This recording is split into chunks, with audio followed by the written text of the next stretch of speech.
there, other Nancy Drew fans. Kristen again.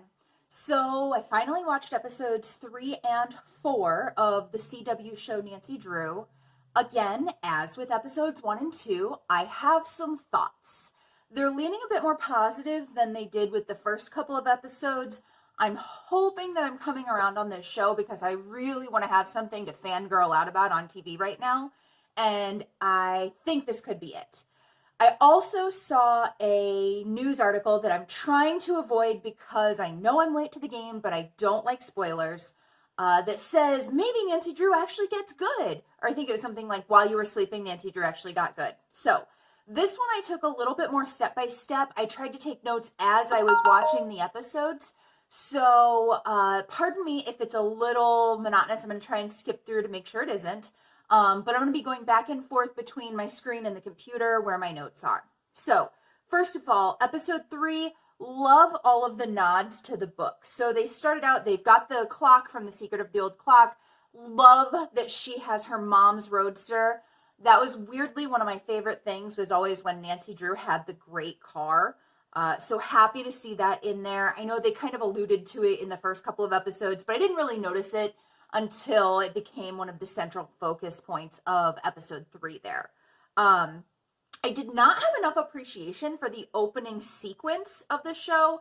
I'm trying to remember. I don't know if they even had the opening sequence for the first episode, but I'm sure it was there for the second.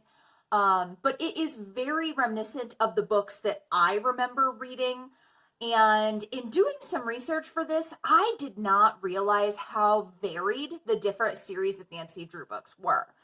But as I was watching the opening sequence, I realized that, the font, the art style, it all just looks like those books that I remember loving. So clearly the people working on this have some sort of an appreciation for that with those small details that they keep picking up. I did freak out just a little bit when she had Ruth Bader Ginsburg on her bulletin board. One of those things where you just kind of identify with her. It's like, oh, would we be friends? I think we'd be friends. And who doesn't want to be friends with Nancy Drew?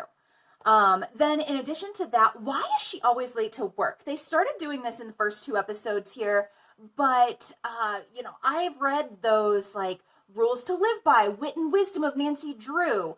And I've ordered some more because I have no idea where my copies are, probably my parents' house or my old bedroom somewhere. But I feel like one of those would be to always be on time because you never know what clues you're going to find before everybody arrives. Or, you can learn a lot about a person by watching them when they arrive.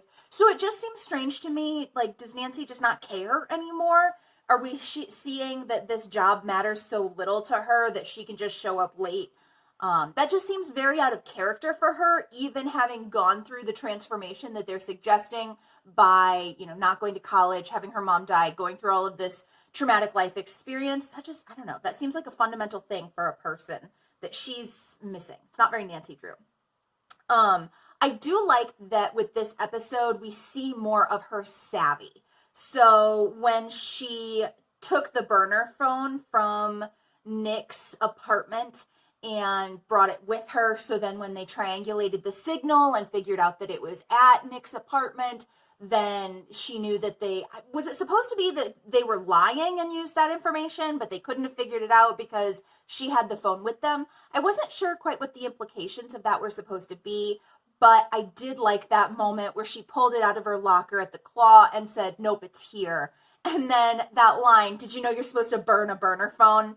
That was kind of cute, where you saw, I was leaning towards them making Nick more of like the street smart type person. So I appreciated that moment where Nancy kind of had something to tease him with and show her level of street smarts as well there. I was much happier to watch Nancy do those puzzles, like when they had to figure out the whole thing with the clock, than to do those myself. As somebody who has just picked up another one of the games, recently, I have started playing Shadow at the Water's Edge. I loved these games as a kid. I started with Treasure in the Royal Tower, and I've played through a bunch of them, but not nearly all of them. I recently started playing the Midnight in Salem one, and honestly, I had to walk away from it. There was a point there where I was so frustrated by the mechanics of the game that I walked away. Hopefully, I'll go back. But, with the one I'm playing right now I have to do a Sudoku that's going to take me 45 minutes. So to watch this, where Nancy's solving the puzzles for me, I am game. But then as she was doing the puzzle, I did really like the literary aspects of it. And I might be skipping ahead if I can't remember if that was episode 3 or episode 4. But the literary clues that were thrown in there, how Nick had gotten those books when he was in prison, and that was where all the clues came from, and then to be in the Lilac Inn with all of the literary figures on the walls. As an English lit major in college, that was like my dream puzzle, where I feel like I would actually finish that one if it were in the games. And, Cask of Amontillado, I would have gotten that one immediately. But the one question I did have is, how did they get out of there and put all of the bricks back into place before Carson came in to where they were? Anyway, I think I'm skipping ahead. I love that Nancy has her detective hat, that black beanie that she left behind in the first episode when she was trespassing. And they just brought it to her and they're like, here, we know you were doing something illegal because you were wearing your breaking and entering hat. And then she does the exact same thing. She puts it on when they go to the Lilac Inn. She puts it in when they break into the school. It's like her getting into trouble hat. But she takes the time to put this on and does absolutely nothing to like tuck her hair into it to make her signature strawberry blonde hair not recognizable if anybody sees her. Or heaven forbid they leave some sort of DNA behind because it falls out of her head. As somebody with crazy long hair, I have hair all over my apartment, and I know that it gets woven into things whether I mean to or not. So I am sure that she runs into that same problem and seems to have no regard for it whatsoever, as long as she has her breaking and entering beanie on. I did like that when they were in the pantry, speaking at full volume, because they're definitely not hiding. And like, I get it, Nick was having kind of a claustrophobic attack. You got to calm him down. But you'd think when you're trying to calm somebody down, low, calm voices are going to be what does that, not Nick, get it together. And then the fact that nobody hears them when they are speaking at full volume, but one bottle falls and breaks, and that's what alerts everybody to their presence. And then they've got to get out of there. Then she leaves a clear footprint behind. Who is this? Seriously, she's only 1 year out of high school, and she keeps referring to herself as this teen detective. But instead of finding the clues, she seems to be the one leaving them all over the place, leading back to her, while she is already under investigation for murder and for trespassing at the morgue. It just seems very not Nancy. And again, I don't know. Is this supposed to be an indication of the fact that she's lost herself from who she was when she was this girl detective, as opposed to now being the dark, brooding adult figuring herself out after her mom died type person? That, again, like being late to everything. It just seems like carelessness that is not built into the type of character that those of us who have read these books and know who this is have seen. And I don't think it lends to a very well-rounded character as somebody who's supposed to be helpful, inquisitive, always looking for, new clues and details, 10 steps ahead of everybody else. I don't know, it just doesn't match for me. So hopefully they'll rectify that. Maybe we'll find out, hey, something's going on in her brain and she clears it up and suddenly she's not leaving 10 clues behind everywhere she goes. So that'd be great. Also, she seems to have a lot of people around who just have to cover for her. At this point in the show, we're only 3 episodes in, and she's already had, I feel bad, I can't remember the woman's name, the detective woman who was friends with her mom. She's already stepped in and had to cover for Nancy on multiple occasions. And, she's had her dad cover for her. He finds out about the footprint, or not the footprint. He finds out that she left the footprint by seeing the wine on her shoes. He, just lots of other people covering for her. And it's cool when it's like the very last minute, somebody swoops in and saves her because she's been chloroformed on the ground and tucked into a mummy's tomb somewhere. But these are situations where she brought it on herself. It wasn't because she was investigating something and getting too close to the answer. It's carelessness. And again, not the Nancy Drew that I'm here for. All right, so I did have a question. I don't know if anybody watches iZombie. I hope you do. I love that show. Devastated that it is over. But it really seems like the set for Nancy and Carson's house is the same set that they used for Ravi and Major's house. So I want to find pictures and kind of compare those side by side to see if I'm onto something with that. And does George own the claw? Because we haven't really seen another manager or owner or anybody that she reports to, but at the same time, she seems to be the same age as Nancy, so she's got to be 18, 19 tops, just out of high school. Owning, let alone managing an entire restaurant seems like a lot of responsibility, but maybe I'm being naive because I haven't worked in the restaurant industry since I was in college. Then along with that, what is with these hauntings? The thing with Nancy Drew is that there's always a mirror reflecting off of something, or a camera, or a flashlight, or a smoke machine, or something creating these supernatural occurrences. And at the rate they're going, it does not look like that's going to happen with this show. Dead Lucy is showing up for everybody everywhere in situations where I'm not understanding how it could be a hoax. So I've got my fingers crossed for some sort of a Scooby-Doo pull the mask off reveal, or the water's been poisoned and everybody's hallucinating type situation. But it's going to really mess with me, and I'm going to have to kind of figure out how I feel about this if they do actually move into a Nancy Drew believes that ghosts are real type thing. Then at the end of that, when they started to make us question Bess, I liked the line, did I just invite a killer to a sleepover? But again, it's like they need to knock everybody down and make us question every single person in Nancy's life before we can actually trust them. So then moving into episode 4, the one thing that I noticed as they focused more on Bess is how drastically different she is than the character that we've been introduced to in all of the books. Now, I would have to go back and look specifically at some of the different books because I definitely remember Bess being heavier.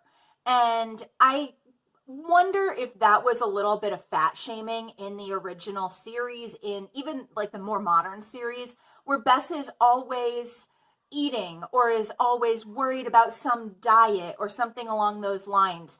But in this situation, she weighs maybe 100 pounds soaking wet. And obviously that's fine how they want to portray a character, but it just seems inconsistent. Now, I get it, they're not being completely true to the books, but I felt like that was something that differentiated Nancy from Bess pretty clearly, because they both tend to be the cute little blue-eyed, blonde, fashionable young women.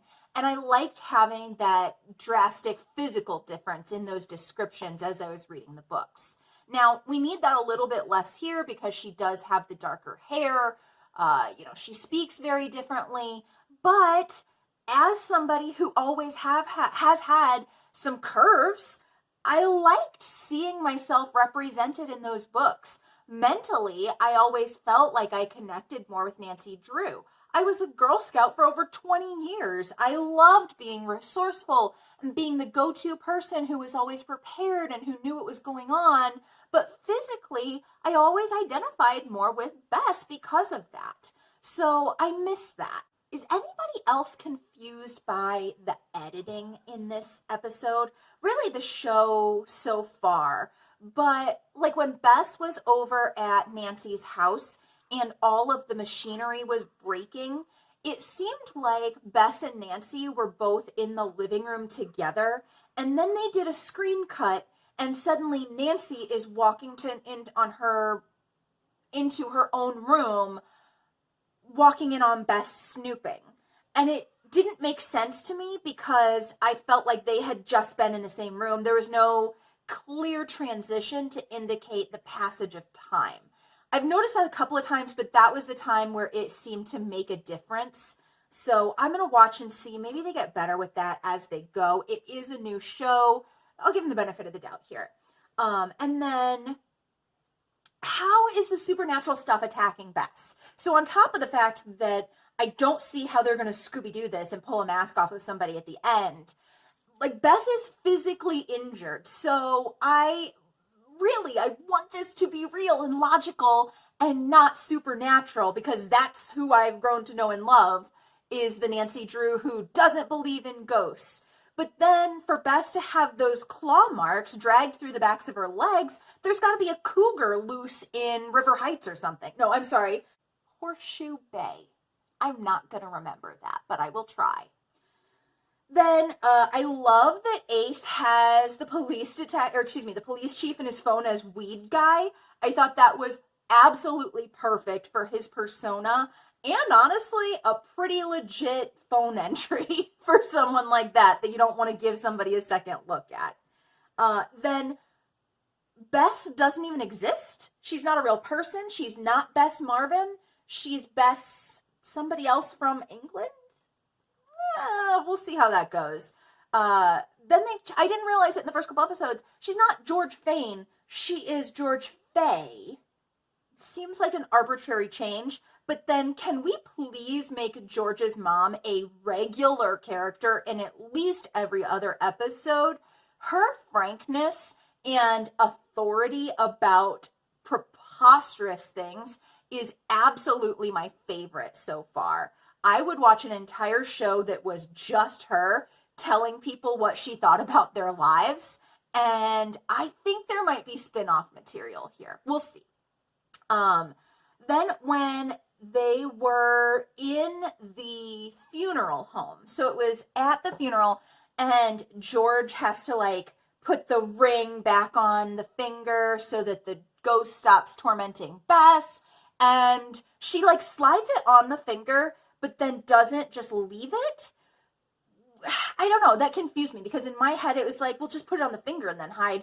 But then I guess potentially they could have taken the ring off, or that would have been some sort of indication that something had been done to, I forget the woman's name, but done to her body while she was there. So I guess it is good that George didn't leave it, but it felt weird that that was her instinct. But then when she was hiding underneath and they're talking about her, and I really need to remember these characters' names. The guy whose wife died. He's in there talking to his dad, and his dad says, "It's a shame you didn't get her pregnant." Gross. What? Why? So that he would have an heir? Is this an early 1900s type thing where you have to produce an heir? I know they come from money. That's not still a thing, is it? I have some questions. If you know, comment down below. Let me know. Maybe if I'm out of the loop and missing something on that sort of thing. But my first reaction was to ugh, gross. But then I did Bess's really quick, "I'm sorry I was sleeping with your husband, you do deserve better." And then bolt. That was kind of a funny thing where we saw her being remorseful, and then she was more remorseful later, speaking over the grave. So that was good. Tiffany, that's the woman who died.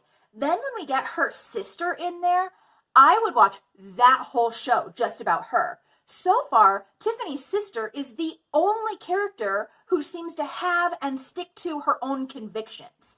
I think Nick is sort of getting to the point where we will see that. He seemed to be a very genuine person, but she is out there. She's not pulling punches. We see that she's been hurt before by Ace. We see that she wants what's best for her sister, and she's not willing to stand by and just let people get away with things. So that's what I want out of Nancy Drew. We're not even getting it from one of the main characters. So I hope that she either sticks around or brings that out more in other people or something. Then after we get George's apology over the actual grave of Tiffany, the ghost creeps into her backpack. So we have Nancy Drew and the clue of the hidden backpack. And then I'm totally ambivalent on Bess at this point. I don't care about her backstory. I want more to care about with her, but I'm not there yet. And then everything cracking in the shape of a map at the end. Come on. I'm not here for it. I think it's taking the supernatural part of this way too far. I'm a big fan of the Sabrina show. I think there is a place for that sort of thing. I love it. This isn't it. Nancy Drew is not about actual supernatural stuff, and I cannot, again, possibly fathom a way that what's happening with the destroyed microwave and TV screen and computer screen at Nancy's house is anything but supernatural. Not here. I don't think it belongs. Then finally, we end with Nancy putting on her breaking and entering beanie to find out that police person was friends with her mom, but was also friends with Dead Lucy. So we'll see where it goes from here. Moving forward, I'm still figuring out taglines and stuff, so we're going to try a few different ones. So today, keep on sleuthing.